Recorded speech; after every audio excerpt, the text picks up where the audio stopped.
ஒவ்வொரு அரசு முகாம் போகிறப்பெல்லாம் நீங்கள் வந்து பார்த்தீங்கன்னா இந்த மாதிரி ஒரு ஸ்டால் போட்டுருக்கீங்க, சாப்பிட்ற கொடுக்குறீங்க, நானும் சாப்பிட்டு போயிட்டு இருக்கிறேன். ஆனால் சூப்பராக இருக்குது, டேஸ்ட்லாம் அருமையாக இருக்குது. எதுக்காக ஒவ்வொரு அரசு முகாம்லையும் இந்த முகாம் போடுறீங்க, இந்த ஸ்டால் போடுறீங்க? சிறுதானிய வகைகள் வந்து மக்கள் மறந்துட்டாங்க.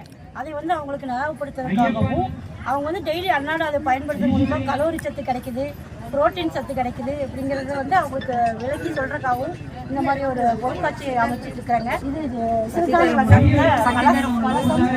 சத்திகர் உணவு வந்து கலசமா வச்சிருக்கிறோம். அது வந்து கலோரி சத்து எல்லாமே ரத்தசோகை வராமல் தடுக்கிறதுக்காக இரும்புச்சத்து தேருங்க.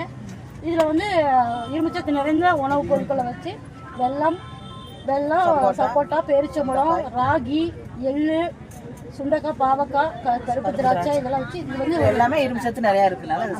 இப்போ நீங்கள் என்ன சொல்கிறீங்கன்னா, மக்கள் வந்து சத்தான உணவு சாப்பிடாதனால தான் அதிக நோய் வருதுன்னு சொல்கிறீங்க. அப்போ இந்த சிறுதானியம் வந்து சரியாக பயன்படுத்துறது இல்லை, அதனால தான்.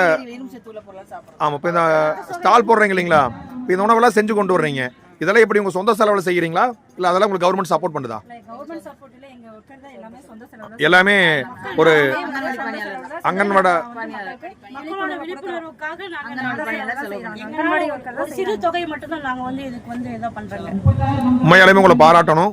இன்னைக்கு எல்லாருமே தனக்காகவே வாழ்கிற காலத்தில் உங்களுக்கெல்லாம் பெரிய சம்பளம் கிடையாது அரசாங்கத்தில், அங்கன்வாடி பணியாளர்களுக்கு. ஆனால் இருந்தாலும் அந்த சம்பளத்தை வச்சு நீங்கள் மக்கள் வந்து ஆரோக்கியமாக வாழணும்னு சொல்லிட்டு இந்த சிறுதானிய உணவை எல்லா பக்கம் ஸ்டால் போட்டு செய்கிறீங்க. உண்மையாலுமே உங்களை ரொம்ப இந்த நேரத்தில் பாராட்டுறோம். இதை மக்கள் வந்து புரிஞ்சுட்டு இந்த சிறுதானிய உணவை பயன்படுத்தணும். எங்கே அரசு முகாம் போனாலும் அங்கன்வாடி பணியாளர்கள் இருந்தாங்கன்னா அங்கே என்ன முகாம் போட்டிருக்கான்னு சொல்லி கேட்டு தெரிஞ்சுக்கணும் இல்லைங்களா?